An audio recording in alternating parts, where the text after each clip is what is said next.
Assalamualaikum semua. Apa khabar hari ni? Sihat? Kalau sihat, ucaplah Alhamdulillah. Kawan-kawan semua nak tahu tak apa kita nak buat hari ni? Hari ini, kita akan menyanyikan lagu Rukun Islam. Mari kita nyanyi lagu Rukun Islam bersama-sama. Kawan, adakah anda tahu Rukun Islam ada 5 perkara, wajib untuk kita laksanakannya. Mari kita hafalkan bersama. 1 syahadah, 2 solat, 3 zakat, 4 puasa, 5 haji bagi yang mampu. Itulah 5 rukun Islamku.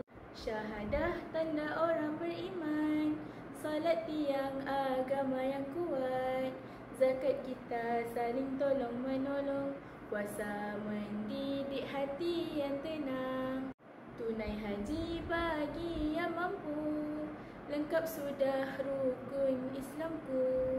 Mari kawan kita mengamalkannya agar sempurna rukun Islam kita. Alhamdulillah, selesai sudah kita menyanyikan lagu Rukun Islam bersama-sama. Sekarang kawan-kawan tahu kan Rukun Islam ada berapa?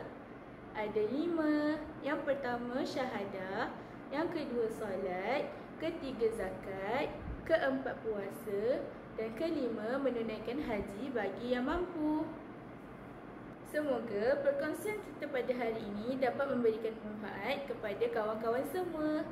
Sekian, kita jumpa lagi. Assalamualaikum.